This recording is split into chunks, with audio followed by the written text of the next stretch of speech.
Before we get started, I want to address the elephant in the room. Yes, I'm wearing glasses again. If you watched last week's episode or listened to last week's episode, I wore glasses in last week's episode. And that was because, well, one, I wear glasses, but two, I didn't wear them in the 2 weeks before. And what happened in those 2 weeks before? The week of the Tennessee game, the week of the Chiefs game, the Bills lost both of those games.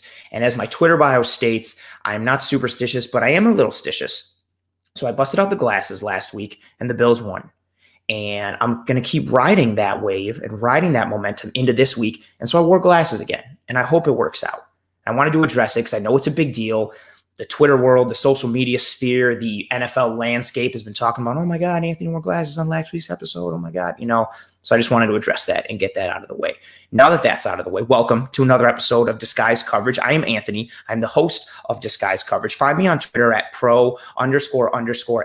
That's pro 2_ANT. Give me a follow on Twitter. I'm also up for interesting trades and or cash denominations instead of follow. So payments in gold, silver, German bearer bonds, any type of thing that any type of villain is up against. If you're a Harry Potter person, I'm down for Horcruxes. That's a cool thing as well.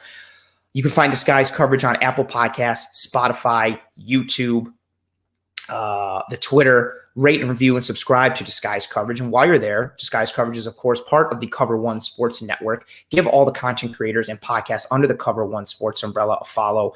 Give Cover One a follow. Rate and review and subscribe to all those fine folks on the podcast. Cover One is the best content creation and breakdown and analysis of anything and everything to do with the Buffalo Bills. We are the kings in that realm. That's the intro, you guys. This episode is titled The Buffalo Bills Identity. And in this episode, we're going to get into two things. One, the first part of this episode, who the Buffalo Bills are right now, where they sit after their first 7 games, who they were, what the games have told us so far. And then in the second part of this episode, we're going to get into who the Buffalo Bills can be and who they will be, and why the next 6 games in this stretch of season will tell us who the Buffalo Bills will be in 2020. We're going to take a look at those next 6 games, break them down a little bit in terms of the matchups, what we can expect to see. And then before that, take a peek into who the Buffalo Bills are right now and what the tape has told us, what the stats have told us, and what the wins and losses have told us. As in every episode here on the live stream, I love everyone's engagement, thoughts, questions, comments, concerns, maxims, ideologies, theorems, philosophies, all that kind of stuff. Feel free to throw that into the chat. I get to as many as I can. I try to get to any and everything that I can. I love that aspect of doing the live streaming, so feel free to shoot that stuff in there. As always, I appreciate everybody. And as I mentioned in that lead-in, the first thing I wanted to get into is who the Buffalo Bills are right now as a football team. And if we're looking at it just from a numbers perspective, and we're going to start with that just to put things into context a little bit and to put some things into perspective. The Buffalo Bills right now are 5-2, first in the AFC East. They're 5th in the entire AFC, but if playoff seeding were to start today, they would be 4th based on leading the division. They have wins over the New York Jets, 2 of them. The Jets are 0-7. Win over the Miami Dolphins, they are 3-3. A win over the LA Rams, who are 5-2, and a win over the Vegas Raiders, who are 3-3. Their losses have come to arguably the 2 best teams they've played so far. The Tennessee Titans, who are 5-1 after losing a heartbreaker to Pittsburgh last week on a missed field goal attempt that could have sent the game to overtime, and a loss to the Kansas City Chiefs, who are 6-1. Their one loss, of course, coming to the Las Vegas Raiders, who the Buffalo Bills beat. It still feels weird saying Las Vegas Raiders. I have to consciously tell myself to say Las Vegas because I keep wanting to say Oakland. It's super annoying. Looking at the Bills from an offensive perspective, holistically, again, at this point, 7 games in, they're 7th in total offensive yards. They are 4th in total passing yards, 6th in passing yards per game at 279.7. They're 26th in total rushing yards, but 29th in rushing yards per game at 97, and they're 20th in points per game at 24.9. Defensively, the Buffalo Bills, they are 22nd in total yards allowed, 15th in yards allowed per game at 359.3. They are 20th in total passing yards allowed, and they're 15th in passing yards allowed per game, 25th in total rushing yards allowed, 21st in total rushing yards allowed per game, and they're 15th in points allowed per game from a defensive perspective. Now, those defensive numbers weren't the prettiest. They're in the 20s, bottom half of the league or bottom quarter of the league in several metrics when it comes to defensive measurability in terms of yards, points, effectiveness, DVOA. They are not operating at the level, as we've discussed, as many people have discussed and noticed and theorized the reasons for. The Buffalo Bills defense has not hit at the level we had hoped that they would this year. And those numbers I just went off for the defense aren't the best, but they got tremendously better after the performance they put up against the New York Jets last week, i.e. holding the Jets to 10 points, only allowing 4 total yards in the second half, forcing 3 and out after 3 and out after 3 and out. That performance against the Jets really skewed things towards the positive for the Bills' metrics and numbers defensively, but prior to that, it was not great. And so putting those things into perspective, again, the Bills are 5-2.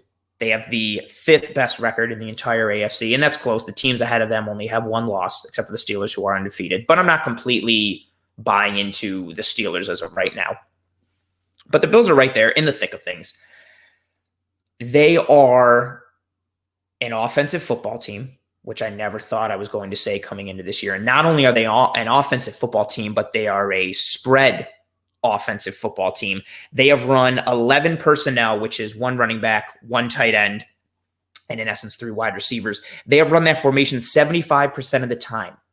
And they've been in 10 personnel, which is 1 running back, no tight ends, 4 wide receivers, 18% of the time.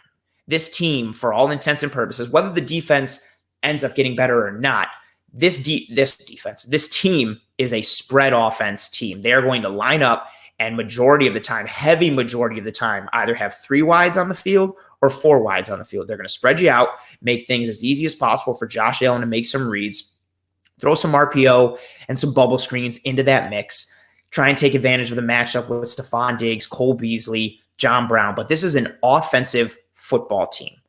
The only issue over the last several weeks is that this offensive football team has cooled a bit offensively. In week 1, the Bills put up 27 points. In week 2, they put up 31. In week 3, they put up 35. Week 4, they put up 30. All wins. Week 5, they put up 16. Week 6, they put up 17, both of those games being losses. And then even last week against the New York Jets, the Bills put up 18 points. What we've seen over the last several weeks when it comes to the Buffalo Bills offense, we're seeing a bit of a dip in execution. We saw in the Jets game in particular a lot of inefficiency when it came to the red zone, a lot of missed opportunity, an inopportune turnover for the Bills offense as well. Time after time, the Bills had chances in that game against the Jets to put them away. And we started to see things like that happen in the Titans game, much like we did in the playoff game against the Texans, where we saw the Bills have opportunities to get 7, and instead they settled for 3. So we've seen a Bills offensive team. Again, this is an offensive spread offense team that we have with the Buffalo Bills right now. That's who the Bills are right now after these first 7 games. And with that, any type of inefficiency, especially when your defense is not performing to the level you expect and or need them to, if you're slightly off, it's going to kill you. And it's led to 2 losses in the last 3 games. And we've seen this Bills team, again, cool offensively, and it's hurt them because their defense, as we've talked about, as you've seen, as we've discussed on this show, the defense is just not up to snuff. And I don't want to continue to give the defense a pass, and I really haven't given them a pass. I shouldn't even say continue. But the Bills' defense has been banged up. They definitely have been poor in terms of their execution and what they've delivered on the field. But they've been banged up. The injury to Tremaine Edmonds, the injury to Matt Milano, who I think is the second most important person on the entire Bills defense behind Tre'Davious White. Tre'Davious White has been banged up. We've seen multiple injuries at multiple positions. Levi Wallace going down, Josh Norman going down. We've seen injuries in terms of quantity, but injuries in terms of quality. And I'm talking about injuries affecting the best players on the Bills defense. We've seen a defense that hasn't really been healthy, and they haven't had the opportunity to click as a starting unit together. But when they have had those chances, albeit a small sample size, they have not executed well. The defensive line, who I thought would be one of the best defensive lines in all of football after the free agency additions and the drafting of A.J. Epinesa, the defensive line has not lived up to expectation going into this season, especially in the run game. We're seeing a massive void, both literally and figuratively, left by Star Lotulelei. We're missing that one tech in the center of the defensive line to eat up double teams, to eat up blockers, to allow Tremaine Edmonds to roam free, to allow the linebackers as a whole to roam free. We're missing that one tech. We're seeing our defensive linemen get blown off the ball. We're blowing contain. We're seeing Ed Oliver have to face double team after double team, and that is not his game. He is a guy who's got to get penetration. He's undersized as a defensive tackle, but he's not going to be your one tech. He's not the guy to eat up double teams and plug the hole. He cannot fill that Star Lotulelei role. And all of those things coming together, the injuries, the lack of execution, the opting out of certain players, and honestly a tough schedule to start the year, has led us to seeing the Buffalo Bills be a defense that has massively underachieved at this point. I don't think anybody saw them being in the bottom third of the league or bottom quarter of the league or bottom half in a majority of metrics. We've seen some good play here and there, and you're hoping the Bills can ride that positive momentum that they established in that Jets game. I know the Jets are a bad football team. They are arguably, if not the worst football team in all of football, in all of the NFL. I recognize that. But holding any team to 4 total yards in a half, and the majority of that of the positive yardage that the Jets generated in the second half was on their first drive in the second half on a run, that's impressive. I don't care how bad the other team is. I don't care how good your team is or how good your team is supposed to be. I don't care. Holding a team to 4 total yards and a half is impressive as hell. I don't care who it comes against. So hopefully the Bills can ride that momentum going forward. But if you're looking at the Buffalo Bills right now, they are a team that I don't think they're ready to beat the best in the NFL. I don't think they're ready to beat the best in the conference. The Chiefs game was close enough. The Titans game was closer than the final score indicated. But the Bills got outclassed and out-executed in multiple phases of those games. They still had a chance, though. And I think that's the positive outlook. That's the silver lining in everything with the Bills so far. Is the Bills, yes, they lost to arguably the 2 best teams on their schedule to this point. But they're 5-2, and we have yet to see this Buffalo Bills team play a complete game. I'm talking about good special teams, good offense, good defense. We have not seen the Bills put together a complete performance for each phase of the ball, but just all 4 quarters. Even the games the Bills have won, we've seen flat third quarters, or bad second halves, or bad execution in some areas. The Bills haven't played a complete game of football yet. They have not hit their stride. They have not hit their peak, and they're still 5-2, which is good. They're first in their division, which is fantastic. So who are the Bills right now? Who the Bills are right now? They are a spread offense-led team. Josh Allen is very much the quarterback of this team, literally and figuratively. The Bills will go as far as he takes them. I think the Bills defense has the opportunity to step up and move on the upswing as they start to get a little healthier, as they course correct for some things. I do have faith in Frazier. I do have faith in McDermott, but the Bills have not been good to this point defensively. I don't think that's a shocking statement. I don't think that's anything that would surprise anyone. But sitting here after the first 7 games and seeing, the Bills are 5-2, but knowing that they're 5-2 really because of the offense and almost in spite of the play of the defense is a shocking thing. With that, again, that's who the Buffalo Bills are right now. An offensive football team that is cooled offensively, a defensive football team that has not met expectations and has not played to the level we anticipated or expected or the level that we need them to. That's who the Buffalo Bills are right now. But at the end of the day, they're 5-2, and they're on the upswing in several areas. Now, the next 6 games, why these games are important, why these games matter. The next 6 games for the Buffalo Bills, I think they're tremendously important just in terms of, their games on your schedule. But the combination of who the Buffalo Bills play in the next 6 games. The next 6 games that the Buffalo Bills have, the teams that they play in each game, each offer something different in terms of their pros, in terms of their cons, and in terms of what tests and challenges and obstacles they will provide to the Buffalo Bills. And the way the Bills perform in each of these games is going to tell us something tremendous about the Bills, and who the Bills are after these next 6 games, I feel will cement either positively or negatively who the Buffalo Bills will be in 2020. I want to get to this first comment from Scott Blakely. How are the Bills going to win with high winds and rain? It's playing into New England's strength of run. This is a very good thought for this week, for the New England Patriots game. It is Patriots week. I don't care how bad the Patriots are. I don't care how wounded they look. I don't care that they don't have Tom Brady. I don't care that Cam Newton continues to throw from a terrible platform and throw sideways and can't throw to the right, and they look discombobulated and lethargic and they're not executing. I do not care that the Pats look like crap. I don't care that they got killed against the 49ers. The Patriots are the Patriots. They're still the kings of this division. I still have nightmares because of the stupid New England Patriots. I hate them. I hate him. I will never underestimate Belichick, ever, ever, ever, ever, ever. And as mentioned by Scott, the conditions for this weekend play into New England's strengths a bit.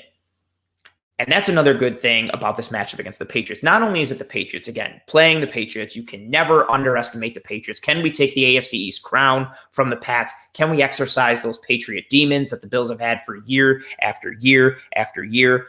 But what's interesting about this game is, again, the matchup. Scott alluded to it briefly.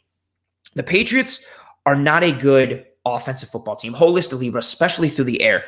They are overall 29th in points per game at 19.2. They are 29th in the NFL in points per game. That's awful.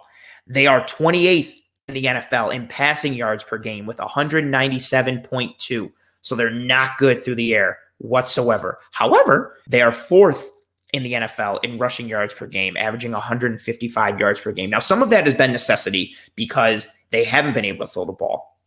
But the Pats have a very good interior line. Andrews, Mason, Thuney, they can run. The Bills' defense has not been able to stop the run pretty much all year. We really noticed it when it came to the Chiefs game. And as Scott alluded to, the conditions this weekend, it plays into New England's strength. I'm extremely excited to see what the Bills do against the Patriots. It's Patriots week, so you don't really need to get up too much for it. It doesn't take a lot to get excited to see what the Bills can do against the Pats. But what the Pats do, I think it's a really good test. One, it's the Patriots, so it's already going to be a good test. But two, the Pats are a really good running football team. And they've got Bill Belichick and McDaniels who scheme well, who strategize well. They're very good with strategery. That's not a word, but I like it, so I continue to use it. You know they're going to cook something up on offense to test the Bills' defense. It's a good matchup. I want to see what the Bills do, and especially with the conditions this weekend. This weekend, according to all the weather reports, again, high winds and rain. It is picture perfect for an old school type of October, November, fall type of old school football game. Run the ball, play solid defense. Can the Bills hold up against New England's attack? Because New England's going to come out and run the hell out of the ball. And if the Bills can stop it, they have a very good chance to win. I will say a positive about this, because the Patriots are so poor in the passing game, and news came through today that Julian Edelman is out of that game. I hate Julian Edelman, but he's out. N'Keal Harry is banged up, most likely out as well. Cam has not looked good whatsoever. Tre'Davious White is fantastic. We should be able to neutralize a decent amount of the Patriots passing game, if not all of it, leaving the Buffalo Bills every opportunity to stack the box, throw 8 in the box, at least 7, but most likely 8, clog the hell out of it, run blitz as much as we can, and make Cam Newton have to beat us in conditions that do not favor the passing game and that do not favor Cam Newton and thus do not favor the New England offense. This is a game the Bills have to win. We've seen it across Twitter. I tweeted it out earlier this week. The Bills cannot lose this football game. I recognize that every game is important and one game doesn't make or break your season. The Bills have to win this game. This is non-negotiable. The Pats are wounded. They are limping into this game, looking like crap. And although I do not underestimate them, I am not sitting here thinking that, oh man, we're going to kill them this week. But they're wounded and they're playing bad. They have not even a foot in the coffin. They've got a majority of their body. They're up to their waist, to the torso in the coffin. Kick them in, nail it shut, throw the dirt on top of it, Undertaker style, buried alive, put them in the dirt, cover it. That's it. Put the tombstone up. The Bills have the opportunity to put the Pats in a very difficult position going through for the rest of the year, and at the same time vault their status in the AFC East. Again, doesn't matter that the Pats have looked bad. The Bills have to win this football game. But the Pats are good at some things that the Buffalo Bills have had trouble stopping, i.e. the run game, and the conditions this week play into the Patriots' hands. Don't overlook the Pats. Don't underestimate Belichick. Don't do anything like that. Rich G mentioned a point, just like the Titans were wounded. See, that's a very good point. People talked about that. The Titans were wounded. I don't think we look past Tennessee as a fan base or as a coaching staff. I don't think we took it for granted. I could see it happening with the Patriots game, though. We've seen just all offseason that the AFC East is the Bills' crown, that the AFC East belongs to the Bills. It's the Bills' year, yada, yada, this and that. I think people started to write off the Pats a little bit. And Sean McDermott and Brandon Beane were phenomenal all offseason in saying the opposite of that. They were very much the antithesis of that, saying, no, the Patriots are still the champs here. We just got to beat New England. Even this week, no big blustering Rex Ryan type of talk of like, this is the biggest game of the year. We're going to kill them. We want to win this game. No, it was very much like, it's another game. Got to beat New England one game at a time, this and that. Because of that fact that you can't overlook anyone. And just like the Titans, quote unquote, were wounded, the Pats are wounded. You have to put them down. And as Rich followed up, can't lie, I'm worried. I'm always worried with any Bills game. I have been conditioned as a Bills fan to never be secure in anything, not just my sports fandom, but in anything in life, because the Bills always rip my heart out in some form or fashion. That can't happen this week. The Bills have a perfect, primed opportunity to put the Pats in the dirt. You got to put them in the dirt. Alex Barber, good question. Are you saying they need to win because we expect them to lose the next two? No, I do not expect them to lose the next two. I'm saying they need to win because the Bills have not been able to get over the New England Patriot hump in a very, very, very, very, very long time. Since the Pats have been the Pats, the Bills have not been able to overcome New England. They still need to do that this year. The Bills have not won this division yet. There is a lot of football left, and the Pats come into this game limping and wounded. The Bills got to put them down. That's why they need to win this game, because I think we've said it over the years. It was said in the second game against New England last year, the whole if not now, when? If we don't beat the Pats now, when will we? This is the biggest moment or the biggest proverbial example of that if not now, when statement ever. If we're not going to sit there and come out and smack the Pats in the mouth and beat them and put them away when they're already down and they're already wounded, again, a Belichick team that's wounded and backed into a corner is still a dangerous team, but this Bills team is better than the Pats, and they should be able to put them away. And if they can't this week, then when the hell are they ever going to be able to beat the Patriots? That's what I'm saying. That's why we need to win this week. That's why the Bills need to win this game against the Pats, because if not now, when has never applied more than it does to this week against the New England Patriots. Vito, what would you do defensively this week personnel-wise? This is tough for me because I haven't liked how A.J. Klein has looked, but I'm getting out of nickel, and I'm probably throwing a lot of three linebacker sets. I'm going with Tremaine. I'm going with Milano as much as I can. I know Milano's still a little bit banged up. They kind of nursed him back into the regulation and action last week against the Jets, still kind of taking it easy with that pec injury. But I'm rolling out three linebackers. The Pats are going to come out. They're going to try and run the ball. As Alex Barber said, stop the run. That's exactly what they need to do. Ooh, I appreciate you, Greg. Damn right. All caps and an exclamation point. I like that. Yeah, I'm coming out in the 4-3 base. I'm not using nickel as the base. I want to stop the run at all costs. I'm fine leaving Trey and whoever else is at corner. I don't care. If it's Levi, cool. If it's Dane Jackson, cool, who played phenomenal last week. Whoever it is, throw me out there at corner number 2. I don't care. The Pats receivers are not good. They cannot throw the ball. The conditions are not ideal for throwing, and Cam Newton has looked terrible reading the field mechanically in terms of his feet. His footwork has been terrible. He's throwing sideways. He's not getting any rotation. He's throwing all shoulder, no hips, no lower body. His arm accuracy, arm mechanics, arm angle have been poor. I am not letting the Patriots run the ball. I don't care if it's with Burkhead or Damian Harris or James White. Don't care. I'm coming out with heavy personnel on defense and making Cam Newton beat me through the air. That's what I'm doing defensively this week, personnel-wise. I'm not letting the Pats run as best as I can. And honestly, the Bills need to. The Bills can't sit there and stop the run with the front four because they get blown off the ball. And the interior of the Pats line is too good. They're too well coached and schemed up front and offensively as a whole. But I'm coming out and doing everything I can to run blitz, stop the run, and make Cam Newton beat me because he hasn't been able to beat anyone this year in any way. Question from Trek Reviewer. If the Pats lose Sunday, do you see them trading Gilmore? Ooh, I've been really intrigued by this. All the rumors that have come through about Stephon Gilmore, I don't know. I don't think they trade him unless they get something really sweet on the table, like a first or a second. I mean, he's coming off of being the Defensive Player of the Year, one of the best corners in the league the last couple of years, as much as I hate it. He said a whole bunch of crap about Buffalo on his way out. I don't like him.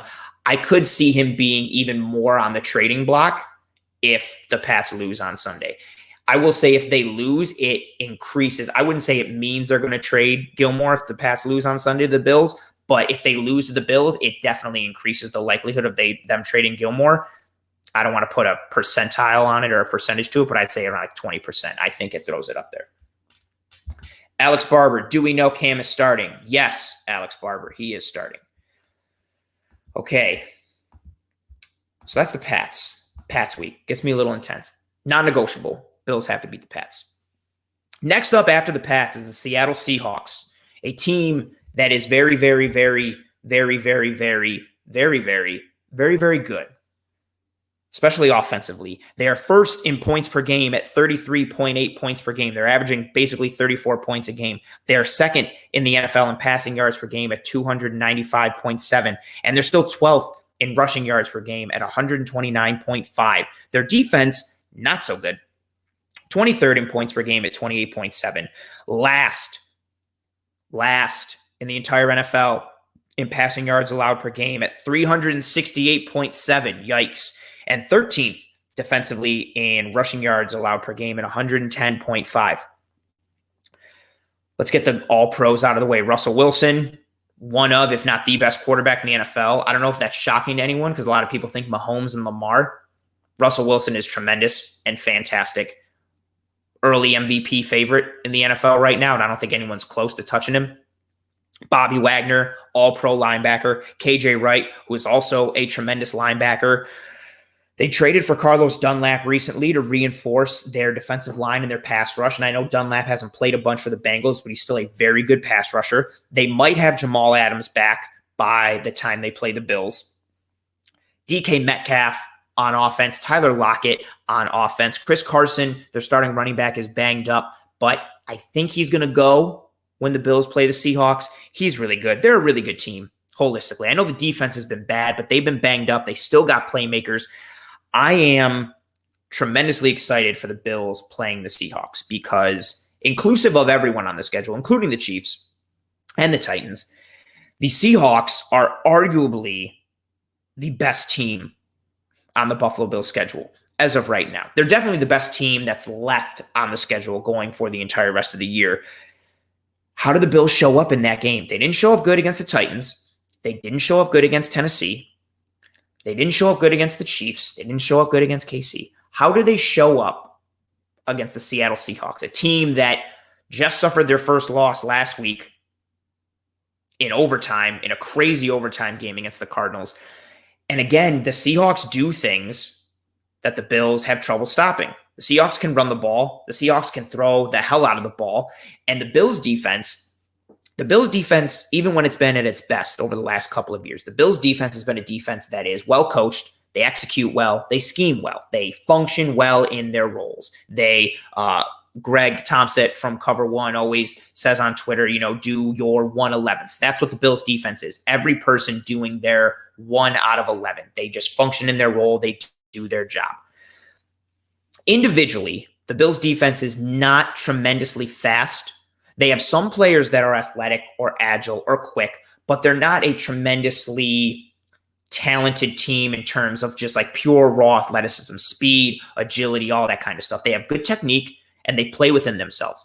The Seahawks offense executes and they've got freaks. DK Metcalf is a monster. Speed, height, hands, body mass. He is a monster.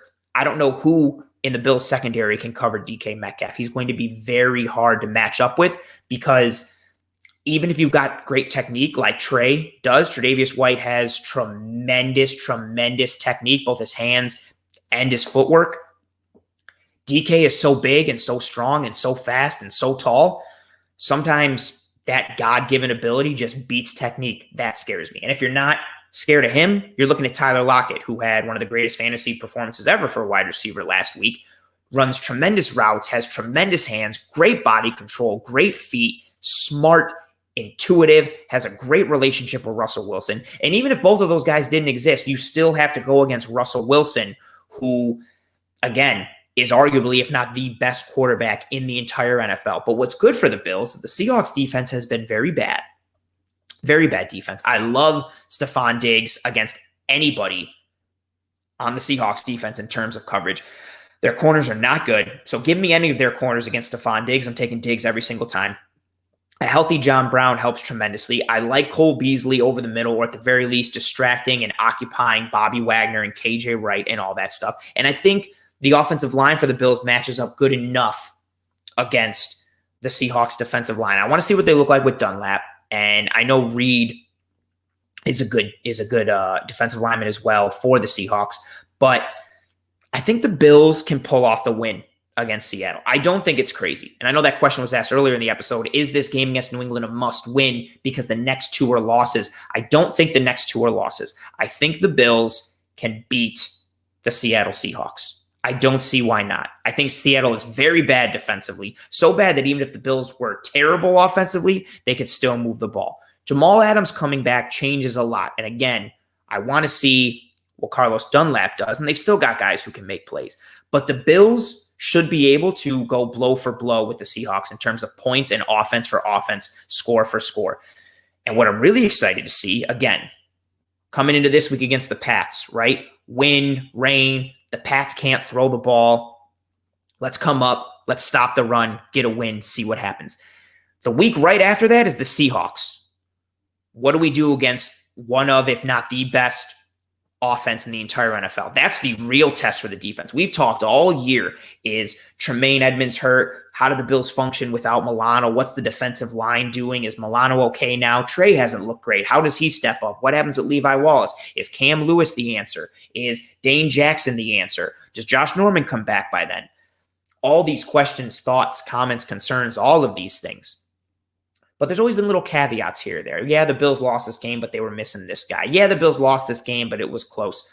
The Bills should be, in theory, healthy, ready with their starters by the Seattle game. They should have almost their entire full complement of defensive players, starters and backups for the Seahawks game. We will find out. I know there's a lot of questions still now. I have them as well about the Bills defense. Are they really this bad? Are they just underachieving? Are they going to step up and course correct and be fine? Or is everything terrible and the Titanic is going down? We 1,000% are going to find out in that Seahawks game, because the Bills are either going to limit the Seahawks a little bit and give them some problems, or the Seahawks are going to run us out of the gym. And I know we're not playing in a gym. I know it's an arena. It's a phrase. Actually, not even an arena. It's a stadium. So don't kill me on that. But they will run us out of the gym if we are not prepared defensively. They're fast. They're schemed well. They're coached well. Oof, they got talent. They have a great quarterback, good running back, good running scheme. Ooh, that's going to be a tremendous game.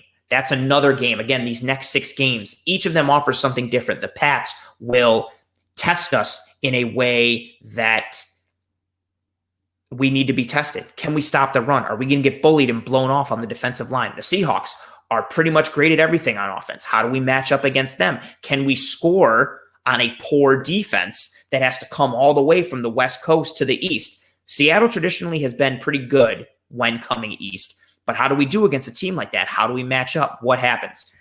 I like this from Vito.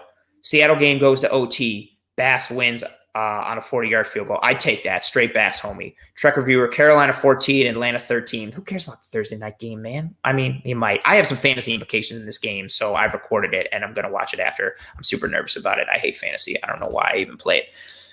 That's the Seahawks. After the Seahawks, again, you're going to hear my patented notebook turn because, again, I write everything down. I take notes. I write my things. I don't type them. The Cardinals are up after that. A team who will test us in multiple areas. They're a good test, but again, this is another winnable game for the Bills. The Cardinals are 9th in points per game at 29 points per game. They're 15th in passing yards per game at 258.4, second in the NFL in rushing yards per game at 160.7. Their defense, 10th in points per game allowed at 20.9, 19th in passing yards per game allowed at 247.3, 25th in rushing yards per game allowed at 131.1. Everything with the Cardinals starts and ends with Kyler Murray, just like my fantasy team does. He's a dark horse MVP candidate. He looked great against the Seahawks defense, but again, the Seahawks defense is terrible, but he got to show out on Sunday Night Football. He's done very well. A large part of why the why the Cardinals are a very good running football team is because of Kyler Murray. He scrambles. He has design runs. He has great escapability. He's a very good quarterback. DeAndre Hopkins, Bills fans know him all too well. He's someone that Trey has contained pretty well when he and Tre'Davious White have lined up against each other, but Hop always seems to make some kind of play that tips the scales in favor of his team. He did it in the regular season game against the Texans in Allen's rookie year with getting the touchy. He did it in the second half of the playoff loss to the Texans last year. We know Hop all too well. Christian Kirk can fly at receiver for the Cardinals. Chase Edmonds, who will most likely be the starting running back at that point because Kenyon Drake is out, is a very good all-around scat back type of back. And he's looked good when spelling Kenyon Drake. They have a very good offense.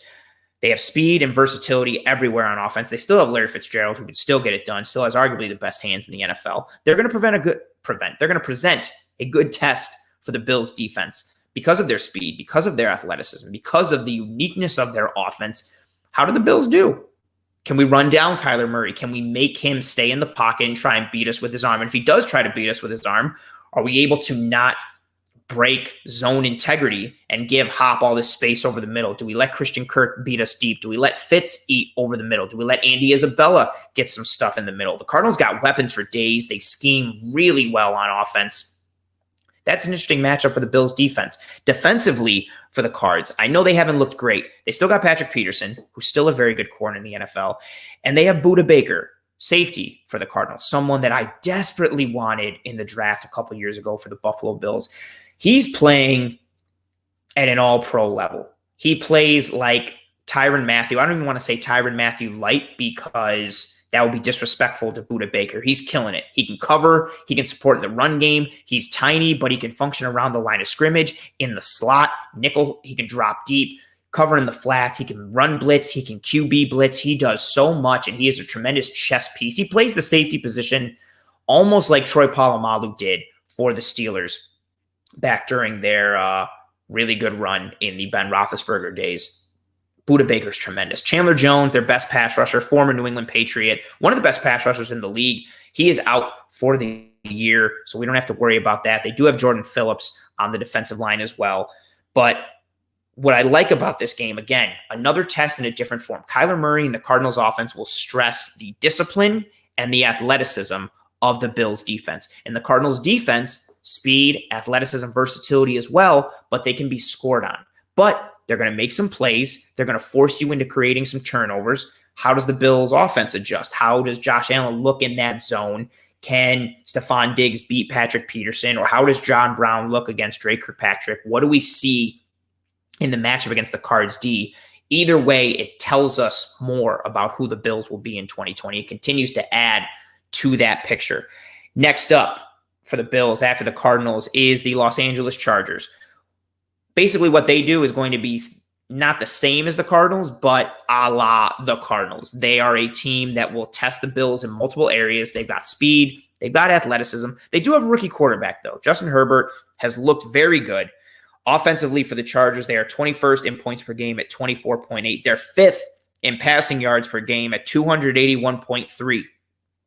And they are 13th in rushing yards per game at 124.5.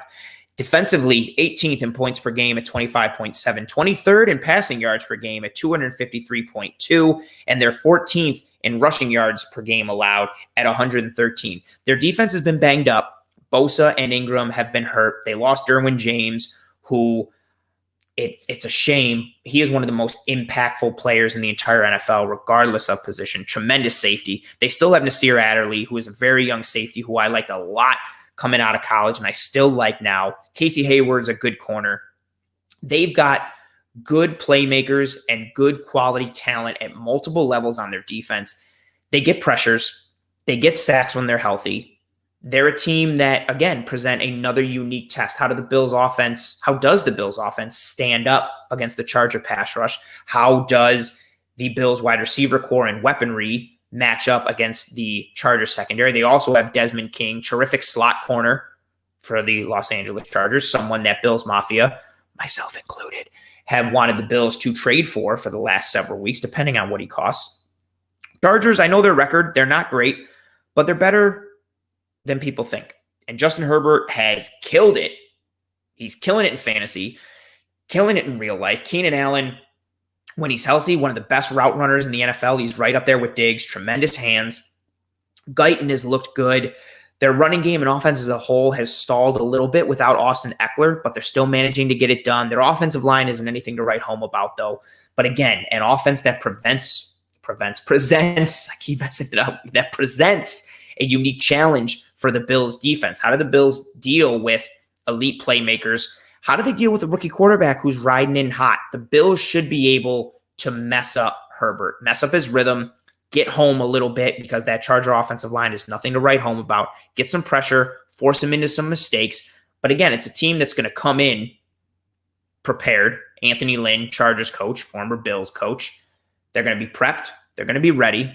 It's going to be another interesting challenge that, again, continues to tell us who the Bills will be. After the Chargers, Bills got the 49ers. I want to throw out the 49ers game against the Dolphins. I know a lot of people saw it, and the Dolphins killed them, and a lot of people started saying, oh, well, the Niners game is going to be cake. We don't have to worry about the Niners. They're terrible. False. Do not think that. They are getting healthier. They are still a good football team. They are a team that we cannot take lightly. We have to go west to play them. I think it's beatable. As Trek mentions here, I think we can beat San Francisco and the Pittsburgh Steelers. Pittsburgh, who I will get to shortly. I think so too. I think we can beat the San Francisco 49ers, but it's going to be tough. The Niners, 16th in points per game with 25.9, 21st in passing yards per game at 244.9, 8th in rushing yards per game at 137.7. Their defense, who everyone's talking about as having a down year and is terrible, they're 5th in the NFL in points per game allowed at 19.4, 3rd in the NFL in passing yards per game allowed at 203.3, and 9th in the NFL in rushing yards allowed per game at 106.3. They have been killed by injuries this year as a team. They got murdered by that sticky turf in the Meadowlands. Their whole team went down. Kittle got hurt. Garoppolo got hurt. Raheem Mostert, their starting running back, got hurt. But they are still a very good football team. Warner is one of the best linebackers in the NFL. Quan Alexander, even Greenlaw, their third linebacker technically, is still a very good functioning linebacker, especially in that defense. They're well coached. They're well schemed, as are all of these teams that the Bills will play in the next 6 games. Kyle Shanahan's a good coach, except when it comes to the Super Bowl, because he just can't get it done there with the Falcons as an offensive coordinator and with the Niners last year. But they're a good team. They've had a ton of injuries at key positions, and they've had a ton of injuries in terms of quality and quantity. Again, overall, in terms of how many people have gotten hurt, but the people that have gotten hurt have been key, important people. And they're still finding a way. Do not underestimate San Francisco. That being said, despite the fact that they're a tough out, despite the fact that I think they are the hardest team, second hardest team left on our schedule, and it's on primetime, I think it's a winnable game. And I'm excited again to see, because again, it's another team that will tell us who the Buffalo Bills are. Going to San Francisco to play the defending NFC champions on Monday Night Football in their house when they should be a lot healthier than what they have been in the first part of the year. Garoppolo will be all good by then. Kittle will be even better by then. Mostert should be better by then. Their defense is going to continue to get healthier. Although they've lost a lot. They've lost Bosa. They've lost multiple people on the front line, on their defensive line, but their attack hasn't suffered too much. This is not a team we can look past. I know a lot of people have been saying it once they lost to Miami that, oh God, this is going to be cake. We got the Niners. Do not underestimate the San Francisco 49ers. They are still a good football team. After that, the last of this 6-game stretch, the last of this next 6-game segment that we're rolling here on Disguise Coverage. Pittsburgh Steelers. They're 6th in points per game right now at 30.5 offensively. They're 23rd in passing yards per game at 229, 11th in rushing yards per game at 129.7. Their defense, 6th in points per game allowed, 19.7. 6th in passing yards per game allowed at 217.5. 2nd in rushing yards allowed per game at 68.8. I know the Steelers are undefeated. I know the numbers I reeled off there are pretty good. I'm not sold on the Steelers. They've played some very weak teams. I know they beat Tennessee last week, but I'm not sold completely. I want to see what they look like against Baltimore. I will say that their defense is good, especially up front. Their edge rushing combination of TJ Watt and Bud Dupree are tremendous off the edge. They will give the Bills defense problems, the Bills offense problems. They gave us problems last year when we played them on Sunday night. Minkah Fitzpatrick seemed to revolutionize and completely change the mind frame of that Steeler defense when he was traded there from Miami last year. He's contributed to a lot of takeaways for that defense. Devin Bush being out for the year and tearing his ACL, that hurts that Steelers defense. Again, this is another game that I think the Bills can win. I don't think the Steelers are as good as their record shows. Their defense is real. That's a real D. They get takeaways. They lead the league in pressures and sacks. Again, a lot of that is J.J. Watt and Bud Dupree. Cameron Hayward is great. They're a good defense. But their secondary can be beaten, especially at the corner position. I don't think they have a corner that matches up well with Stephon Diggs. I don't think many teams have a corner that matches up well with Stephon Diggs because he's tremendous. I think we can beat them. But they have a good offensive line, good weapons. Roethlisberger's still a smart veteran quarterback.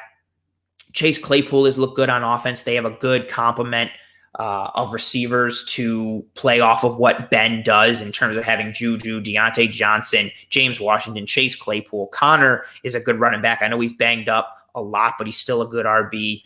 And their defense creates takeaways. They score defensively. They cause havoc. They're very reminiscent of the Blitzburg defenses that we've seen in their heydays. They're doing good things, but they can be beaten. And what I wanted to really drive home again in talking about the next 6 games for the Buffalo Bills, in talking about the Buffalo Bills identity in this episode. Again, we talked about in the first part of who the Buffalo Bills are right now, but these next 6 games will definitively tell us who the Buffalo Bills will be in 2020. These next 6 games, they play a mix of really good football teams, a great football team, and even the teams that they play that are the more winnable games or the teams that they play that are bad. They still present unique challenges. The Bills' defense is going to get tested very much over these next 6 games in a variety of ways. It starts with the Pats this weekend. Can we stop the run? Can we not get bullied on the line of scrimmage against a team that has beaten us year after year after year after year? How does the Bills' defense look against the Seattle Seahawks, one of the best, if not the best, offenses in the entire NFL? How does the Bills' defense look like? How do they show up? What do they do against the Arizona Cardinals the week after that? Against Kyler Murray, against an offense that has tremendous speed and versatility? How do they look against the Chargers?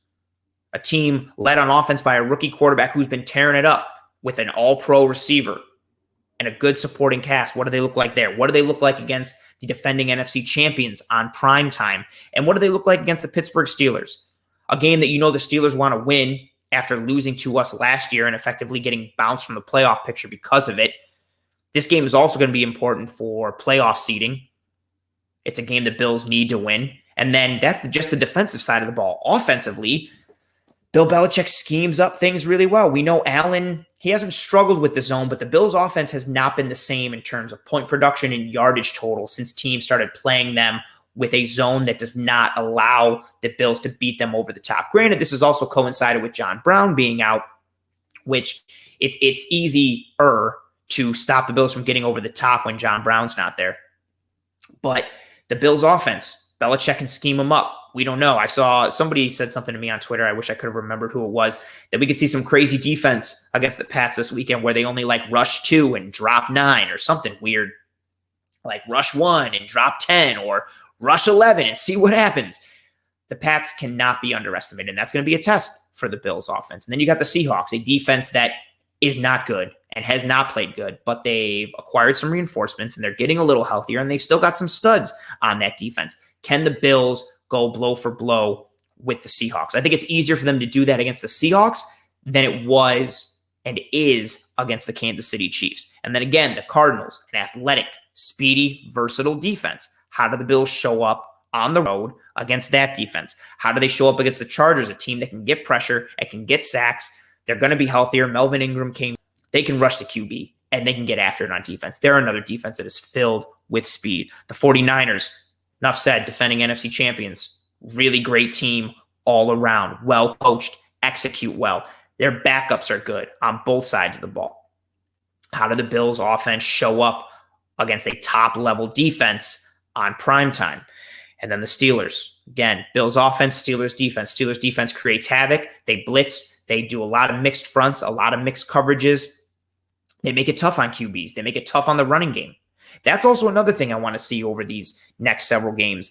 The teams that the Bills play, especially the Seahawks, actually, I shouldn't even say especially the Seahawks, just in general, the teams that the Bills play over these next 6 games. What does the Bills' running game look like? Feliciano is back this week. In a perfect world, he ignites the Bills' run game, and we get to see more out of it because we're not seeing it right now. The Bills are bottom, close to being the worst in the league when it comes to running the football. We have not seen good yards per carry or takes from Singletary and from Moss. What does the Bills' running game look like? Because again, they're going to get tested. They're going to play good defenses in these next 6 games that if we can't run the football and defenses are just going to sit there and be like, okay, let's not get beat over the top. Let's make Josh Allen be patient and beat us 7 to 11 yards at a time for touchdowns, and we'll see what happens. Because we haven't done that in the last 3 games. Even when we've gotten down into the red zone, we've had to settle for 3.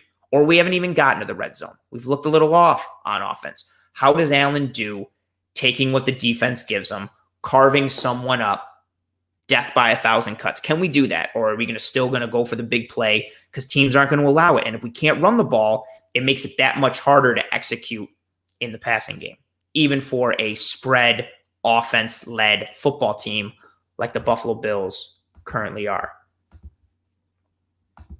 And that's this episode of Disguised Coverage, you guys. That's the Buffalo Bills identity. I want to thank everybody who watched this episode live or watched it after it went live, who listened to this episode on the multitude of platforms it is available on. I want to thank everybody for commenting and engaging with me in this episode. As I always do, I want to thank everybody for all of that. I'm tremendously grateful for anybody and everybody that supports this show. Again, I am Anthony. I'm the host of Disguised Coverage. Find me on Twitter at pro__ant. That's pro, 2 underscores, ANT. Give me a follow on Twitter.